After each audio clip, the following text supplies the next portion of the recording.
Hello दोस्तों, स्वागत है हमारे YouTube channel happy competition academy के ऑनलाइन प्लेटफॉर्म पर। और आज हम अपनी ऑनलाइन क्लासें स्टार्ट कर रहे हैं, जिसमें से जो आज हम पहला टॉपिक पढ़ने वाले हैं वो है आपका इंडियन ज्योग्राफी,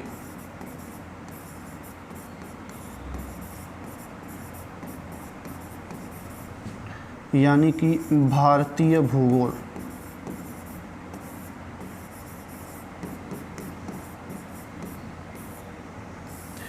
देखिए, भारतीय भूगोल पढ़ने से पहले हम सबसे पहले इसके सिलेबस के बारे में चर्चा कर लेते हैं कि इसमें हमें क्या क्या चीज़ें पढ़नी हैं।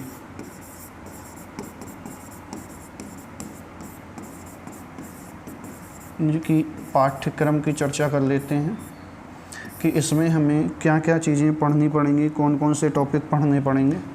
तो दोस्तों, सबसे पहले हम लोग पढ़ेंगे भारत का सामान्य परिचय। भारत का सामान्य परिचय, जिसमें से हम लोग ये देखेंगे कि भारत की वर्ल्ड में स्थिति क्या है, अक्षांश और ग्लोब में लोकेशन क्या है उसकी, वो सारी चीज़ें पढ़ेंगे यहाँ के। दूसरा जो हम लोग पढ़ेंगे वो पढ़ेंगे भारत के जो पर्वत हैं यहाँ के।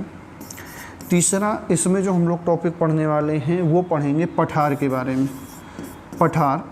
और पठार में साथ ही साथ जो खनिज की स्थिति है वो भी हम लोग इसी में पढ़ेंगे जाके।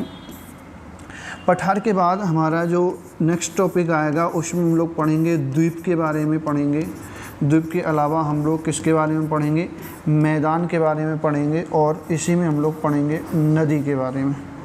नेक्स्ट जो टॉपिक आएगा वो आएगा नदी परियोजनाओं का टॉपिक। नदी परियोजनाएं, यानी जो नदियों में परियोजनाएं बनी हुई हैं उनके बारे में पढ़ेंगे हम लोग। नेक्स्ट हम लोग टॉपिक पढ़ेंगे भारत की जलवायु कैसी है यहाँ के, भारत की जलवायु कैसी है।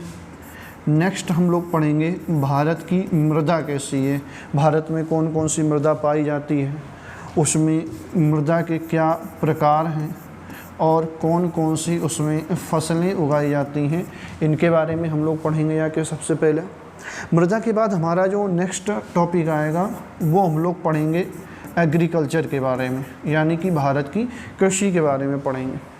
कृषि के बाद हम लोग पढ़ेंगे भारत के वन क्षेत्र के बारे में पढ़ेंगे कि भारत में कितना वन क्षेत्र है, कहाँ पे क्या चीज़ है, कौन सा खनिज है, कहाँ पे पाया जाता है, और वन क्षेत्र में हमारे भारत में किस प्रकार के वन पाए जाते हैं और किस वन में किस प्रकार की लकड़ी पाई जाती है, वो सारी चीज़ें हम लोग पढ़ेंगे, वन क्षेत्र में पढ़ेंगे यहाँ के। इसके बाद हम लोग पढ़ेंगे खनिज के बारे में कि भारत में खनिज कौन कौन से मिलते हैं। खनिज के बाद हमारा नेक्स्ट जो टॉपिक होगा वो टॉपिक होगा परिवहन, ट्रांसपोर्ट ऑफ इंडिया, भारत का परिवहन पढ़ेंगे यहाँ के। और जहाँ पे हम लोग नदी पढ़ेंगे, नदी के बाद हम लोग तुरंत क्या पढ़ेंगे, झील भी पढ़ेंगे कि भारत में कौन कौन सी झीलें हैं। तो दोस्तों, कुल मिला के हमें इतने टॉपिक पढ़ने हैं यहाँ के। और हम आज सबसे पहले जो स्टार्ट कर रहे हैं यहाँ के, वो स्टार्ट कर रहे हैं भारत का सामान्य परिचय स्टार्ट कर रहे हैं यहाँ के। ठीक है, भारत का सामान्य परिचय पहला टॉपिक है हमारा, भारत का सामान्य परिचय, जनरल इंट्रोडक्शन ऑफ इंडिया।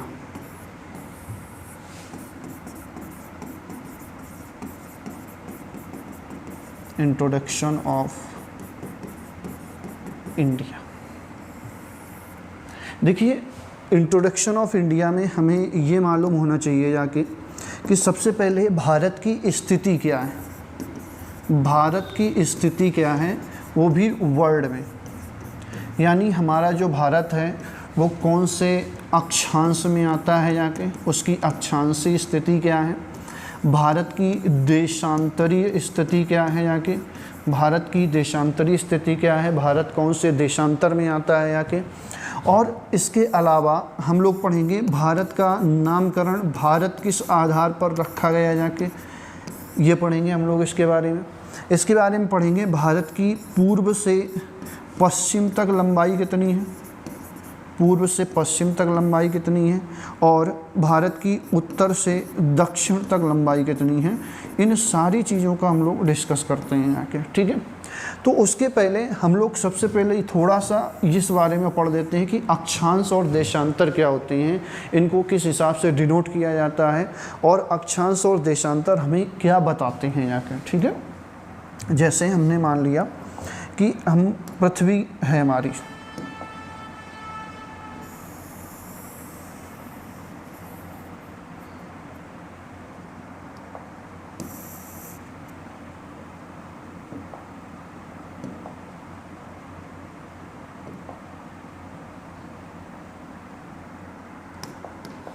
ये पृथ्वी है जाके। ठीक है, और ध्यान रखना है पृथ्वी को दो बराबर भागों में एक रेखा बांटती है, इस तरह से दो बराबर भागों में एक रेखा बांटती है इस तरह से। इसको हम लोग बोलते हैं 0 डिग्री अक्षांश, 0 डिग्री अक्षांश रेखा, या इसी को हम लोग बोलते हैं भूमध्य रेखा। क्या बोलते हैं? भूमध्य रेखा बोलते हैं, या इसी को हम लोग बोलते हैं विषुवत रेखा, विषुवत रेखा बोलते हैं, इक्वेटर लाइन बोलते हैं यहाँ के। ठीक है, इक्वेटर लाइन के जस्ट ऊपर, इक्वेटर लाइन के जस्ट ऊपर यहाँ पर एक रेखा होती है जाके इस तरह से, और एक रेखा यहाँ पे होगी इस तरह से जाके। तो जो ये वाली रेखा होगी ये होती है 23.5 डिग्री नॉर्थ, यानी इसको हम लोग बोलते हैं कर्क रेखा। क्या बोलते हैं? कर्क रेखा बोलते हैं, ट्रॉपिक ऑफ कैंसर बोलते हैं, ट्रॉपिक ऑफ कैंसर बोलते हैं। और ये वाली जो रेखा होती है ये होती है 23.5 डिग्री साउथ, यानी कि इसको हम लोग बोलते हैं मकर रेखा, इसको हम लोग बोलते हैं मकर रेखा, ट्रॉपिक ऑफ कैप्रिकॉर्न बोलते हैं।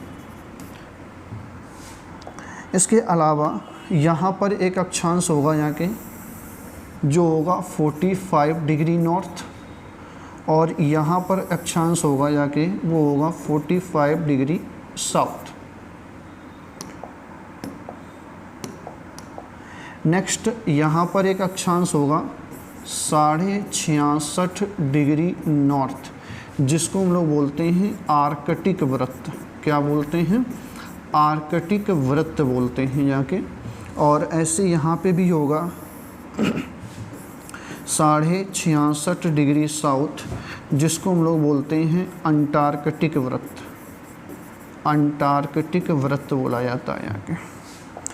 नेक्स्ट चीज़ ध्यान रखना है, ये वाला होगा 90 डिग्री नॉर्थ, जिसको हम लोग बोलते हैं नॉर्थ पोल, नॉर्थ पोल बोलते हैं, यानी कि इसको हम लोग बोलते हैं उत्तरी ध्रुव।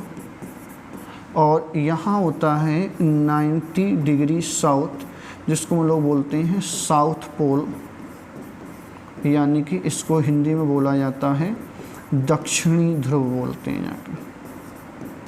तो ये लोकेशन है कि हमें इन चीज़ों के बारे में पढ़ना है, थोड़ी जाननी है यहाँ के। अब भारत की अगर हम लोग लोकेशन की बात करें यहाँ के, तो भारत जो लोकेशन पड़ती है वो 8 डिग्री से लेकर जो आपका 37 डिग्री तक है, 37.5 डिग्री तक का भाग है, यहाँ पे लोकेशन पड़ती है भारत की। लेकिन उसके पहले हमें कुछ चीज़ें और जानना चाहिए, वो हम लोग जान लेते हैं यहाँ के। जो ये 23 डिग्री है नॉर्थ और 23 डिग्री है साउथ, इसके बीच का जो भाग होता है उसको हम लोग बोलते हैं उष्ण कटिबंध।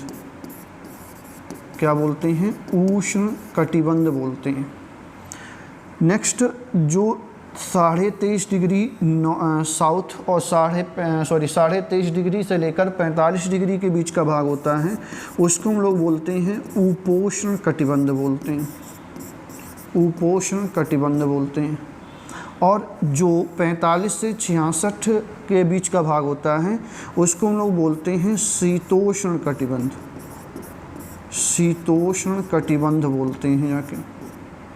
और 66.5 से लेकर 90 डिग्री के बीच का जो भाग होता है इसको हम लोग बोलते हैं शीत कटिबंध बोलते हैं।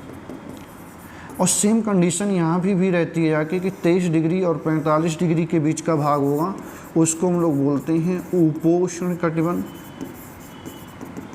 उपोष्ण कटिबंध। और जो 66 से 45 के बीच का भाग होगा इसको हम लोग बोलते हैं शीतोष्ण कटिबंध, शीतोष्ण कटिबंध बोलते हैं यहाँ के। और 66 से 90 के बीच का जो भाग होगा उसको हम लोग बोलते हैं शीत कटिबंध बोलते हैं यहाँ के। इंग्लिश में इनको हम लोग बोलते हैं टेम्परेट जोन, टेम्परेट जोन नहीं, सॉरी टेम्परेट नहीं, इसको हम लोग बोलते हैं ट्रॉपिकल जोन, ट्रॉपिकल जोन, इसको हम लोग बोलते हैं सब ट्रॉपिकल जोन, और इसको हम लोग बोलते हैं टेम्परेट जोन, टेम्परेट जोन। और ये होता है हमारा कोल्ड जोन होता है यहाँ के। ये हमारे कटिबंध होते हैं यहाँ के। सेम कंडीशन यहाँ पे भी होती है यहाँ के, ठीक है। तो हमने इसलिए बता दिया है कि जैसे हम लोग भारत के वन पढ़ेंगे और हमने बताया कि भारत में शीतोष्ण वन पाए जाते हैं या उष्ण कटिबंधी वन पाए जाते हैं यहाँ के। तो आपको ये मालूम होना चाहिए यहाँ के कि ये उष्ण कटिबंध है क्या। और ध्यान रखना, जो कटिबंध होता है ये जो दो अक्षांश रेखाएं होती हैं इनके बीच के भाग को बोला जाता है कटिबंध। अब यहाँ पर एक चीज़ और आप लोग याद रखना है यहाँ के कि जैसे नॉर्थ 0 डिग्री से लेके और ये ऊपर का जो भाग होगा ये, और 0 डिग्री से लेकर नीचे के बीच का जो भाग होगा ये, तो जो ये वाला भाग होता है इसको बोला जाता है उत्तरी गोलार्ध। क्या बोला जाता है इसको? उत्तरी गोलार्ध बोला जाता है। और जो नीचे वाला भाग होता है यहाँ से, इसको बोला जाता है दक्षिणी गोलार्ध बोला जाता है यहाँ के। तो अगर हम लोग भारत की बात करें, भारत की बात करें यहाँ के, तो भारत हमारा 0 डिग्री यानी 8 डिग्री से लेकर 37.5 डिग्री के बीच में आता है यहाँ के। इसका मतलब भारत हमारा किस गोलार्ध में आएगा? उत्तरी गोलार्ध में आएगा यहाँ के। सेम कंडीशन यहाँ पे अगर हम लोग देशांतर रेखा की बात करें, तो देशांतर रेखा में ध्यान रखना, यहाँ से एक रेखा जाती है जिसको हम लोग बोलते हैं 180 डिग्री रेखा बोलते हैं, और इसको 180 डिग्री समांतर होती है यहाँ के, यानी इसको अंतर्राष्ट्रीय तिथि रेखा बोला जाता है यहाँ के। अब इसमें जो देशांतर रेखाएं होती हैं कुछ उनकी स्थिति इस तरह से होती है। ग्लोब में इस तरह से काल्पनिक रेखाएं खींची जाती हैं, उनको हम लोग क्या बोलते हैं? देशांतर रेखा बोलते हैं। कुछ इस तरह से इनकी लोकेशन होती है जाके। तो जो ये वाली रेखा है यहाँ के, ये वाली रेखा ये होती है अंतर्राष्ट्रीय तिथि रेखा होती है यहाँ पे, या 0 डिग्री देशांतर रेखा होती है। अब यहाँ पे क्या होता है कि 90 डिग्री के इधर का जो भाग होगा, इधर वाला, इसके 180 डिग्री रेखा के इधर का जो भाग होगा, इसको हम लोग बोलते हैं पूर्वी गोलार्ध। क्या बोलते हैं हम लोग? पूर्वी गोलार्ध बोलते हैं यहाँ के। और इसके इधर का जो भाग होगा उसको हम लोग बोलते हैं पश्चिमी गोलार्ध बोलते हैं। क्या बोलते हैं हम लोग? पश्चिमी गोलार्ध बोलते हैं। तो अगर हम लोग यहीं पे भारत की स्थिति की बात करें, तो भारत की स्थिति समझना, जो ये वाली रेखा है यहाँ पे आती है जाके, भारत यहाँ पे है एग्जैक्ट कुछ इस तरह से, यहाँ पे भारत है, यहाँ पे कुछ भारत है यहाँ के। तो भारत, अगर हम लोग देशांतरी स्थिति की बात करें तो देशांतर में कौन से आएगा? पूर्वी गोलार्ध में आएगा। और अगर अक्षांशीय स्थिति की बात करें तो कौन से अक्षांश में आएगा? तो उत्तरी गोलार्ध में आएगा। ठीक है, आप लोग इसको नोट करें।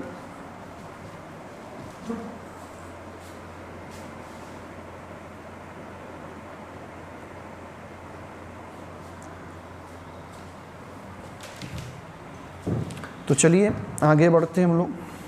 जैसे हमने बताया था कि भारत की जो अक्षांशीय स्थिति होती है और देशांतरी स्थिति होती है वो कहाँ क्या होती है जाके। तो जो भारत है, हमने बताया अक्षांश के आधार पर देखा जाए तो भारत कौन से अक्षांश में आएगा? तो हमने बताया अभी आपको उत्तरी गोलार्ध में आएगा। किस में आएगा? उत्तरी गोलार्ध में आएगा। और देशांतर की बात करें तो देशांतर में ये आएगा आपका पूर्वी गोलार्ध में आएगा जाके, पूर्वी गोलार्ध में आएगा जाके। बात क्लियर हुआ जाके सभी का? अब चलिए नामकरण की बात करते हैं। किसकी बात करते हैं? नामकरण की बात करते हैं कि भारत का नामकरण किस तरह से हुआ। तो दोस्तों, भारत का जो नाम पड़ा था वो क्या पड़ा? भारत। तो भारत एक, हमारे भारत में एक राजा हुए थे जिनका नाम था राजा भरत। उनके नाम पर पड़ा था। तो हम ये कह सकते हैं कि भारत का नाम जो भारत पड़ा वो किस आधार पर पड़ा, तो राजवंश के आधार पर। किसके आधार पर? राजवंश के आधार पर भारत का जो नाम पड़ा वो भारत पड़ा जाके, ठीक है। दूसरा हमारे भारत का नाम पड़ा इंडिया। क्या नाम पड़ा? इंडिया। तो जो हमारे देश में यूनानी आए थे, हमारे देश में जो यूनानी आए थे यानी कि जो ग्रीक लोग आए थे यहाँ के, वो लोग जो सिंधु नदी थी, सिंधु नदी को पार करके आए थे। तो सिंधु नदी को वो इंडस रिवर बोलते थे। इस वजह से यहाँ पे जो देश था उसका उन्होंने नाम रख दिया इंडिया बोलने लगे, और यहाँ पे रहने वाले लोगों को इंडियन बोलने लगे।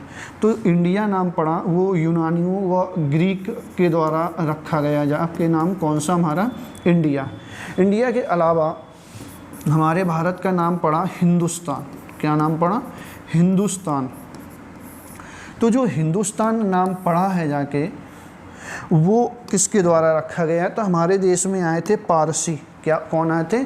पारसी आए थे, पारसियन या ईरानियों द्वारा, ईरानियों या जो पार्शियन आए थे यहाँ के, पार्शियन आए थे, उनके द्वारा ये नाम रखा गया क्योंकि वो सिंधु नदी को पार करके आए थे और सिंधु नदी को वो हिंदू नदी, और यहाँ पे जो लोग रहते थे उनको हिंदू, और जिस देश में आए वो उनका नाम उन्होंने रख दिया हिंदुस्तान नाम रख दिया। इसके अलावा जैसे हमारा एक देश का नाम मिलता है आर्यावर्त। क्या नाम मिलता है? आर्यावर्त। आर्यावर्त इस वजह से नाम मिलता है क्योंकि ये आर्यों की भूमि थी, आर्यों की भूमि थी, और आर्यों की भूमि के कारण इसका नाम पड़ा आर्यावर्त। जैसे एक नाम और मिलता है यहाँ के, जिसका नाम मालूम है जम्बू द्वीप। क्या नाम मिलता है? जम्बू द्वीप। तो जम्बू द्वीप जो नाम मिलता है भारत का वो मिलता है पुराणों में, वो मिलता है आपका पुराणों में। तो इस तरह से हमारे भारत का नामकरण हुआ जाके कि भारत का नाम भारत कैसे पड़ा, इंडिया कैसे पड़ा, हिंदुस्तान कैसे पड़ा, आर्यावर्त कैसे पड़ा, जम्बू द्वीप कैसे पड़ा, ये सारी चीज़ें हमें मालूम होना चाहिए जाके, ठीक है। चलिए अब आगे हम लोग बढ़ते हैं जाके और बात करते हैं भारत की और भी कुछ लोकेशंस के बारे में बात करते हैं हम लोग। जैसे भारत है,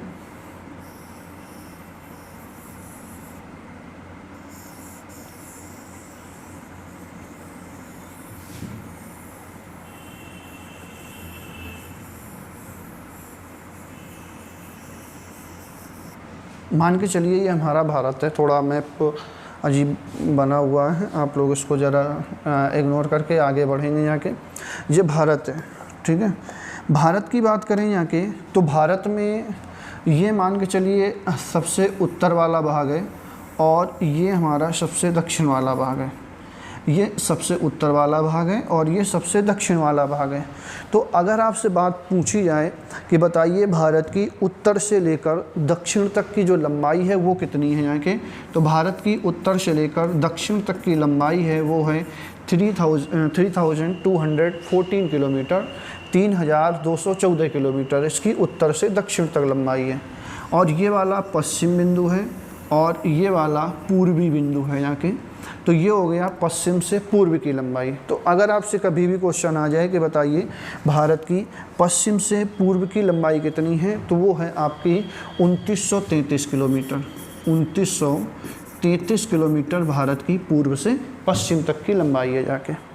अब यहाँ पे एक चीज़ और याद रखना है सभी को जाके कि जैसे भारत का जो ये है सबसे, भारत का जो ये वाला पॉइंट है ये है सबसे पूर्वी बिंदु, सबसे पूर्वी बिंदु है जाके, ठीक है। तो जो सबसे पूर्वी बिंदु है उसका नाम क्या है, हमें ये मालूम होना चाहिए कि सबसे पूर्वी बिंदु का नाम क्या है। तो सबसे पूर्वी बिंदु का नाम है किबिथु। क्या नाम है? किबिथु नाम है, और ये पड़ता है आपका अरुणाचल प्रदेश में। इसके बाद यहाँ पे है सबसे पश्चिमी बिंदु, पश्चिमी बिंदु, और पश्चिमी बिंदु का जो नाम है उसका नाम है गौर माता, गौर माता या सरक्रीक,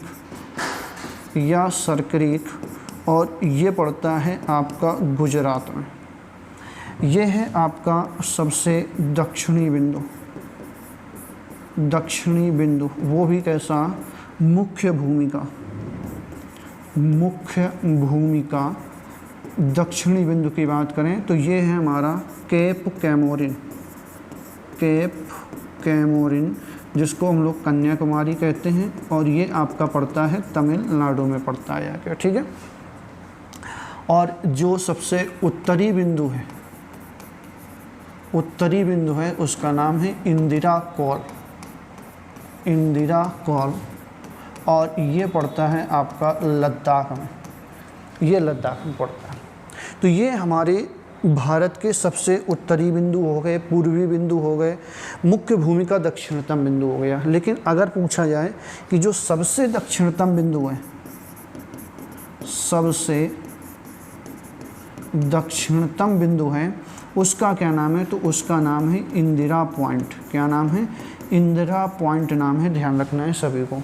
ये मुख्य भूमिका है जो भूमि से लगा हुआ है, लेकिन यहाँ पे आपको मालूम है ना, भारत में यहाँ पे आपका अरब सागर है, इधर बंगाल की खाड़ी है, इधर हमारा हिंद महासागर है, तो जल में भी हमारा भाग है। तो जल में जो सबसे दक्षिणतम बिंदु है वो कौन सा है, इंदिरा पॉइंट है। अब इनकी लोकेशन की बात करें यहाँ के, तो जो सबसे पूर्वी बिंदु है यहाँ के, ये पड़ता है 97 degree 25 minute north, 97 degree, sorry north नहीं है क्योंकि भारत पूर्वी देशांतर में आता है, तो यहाँ पे होगा आपका 25 मिनट ईस्ट होगा, 97 से 97 डिग्री 25 मिनट ईस्ट होगा। और जो सबसे पश्चिमी बिंदु है सरकरी गौर माता, अगर इसकी हम लोग लोकेशन देखें तो ये पड़ेगा जाके आपका लगभग 68 डिग्री 7 मिनट ईस्ट में पड़ेगा जाके। अगर हम सबसे उत्तरी बिंदु की बात करें तो उत्तरी बिंदु है 37 डिग्री 6 मिनट नॉर्थ, 37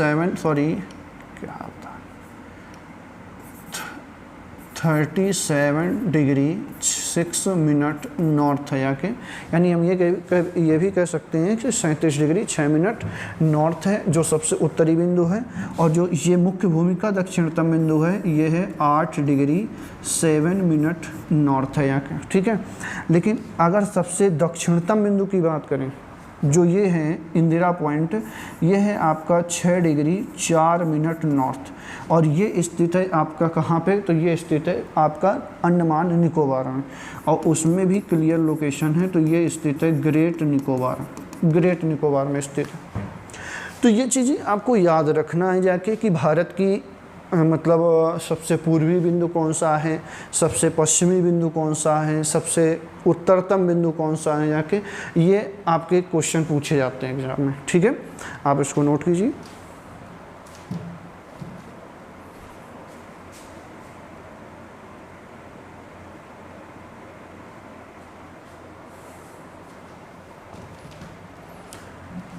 अगर हम लोग इसी में थोड़ी सी चर्चा और करें जाके, तो ध्यान रखना है भारत में जो कर्क रेखा है, कर्क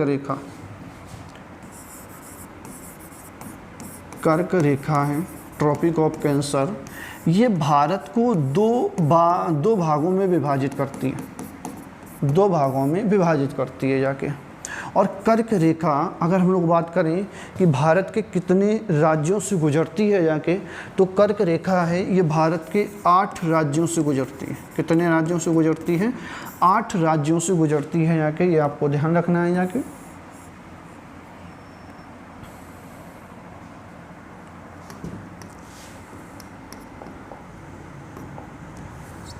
और उन 8 राज्यों को याद करने की एक ट्रिक होती है, सभी को मालूम होगा लगभग मित्र पर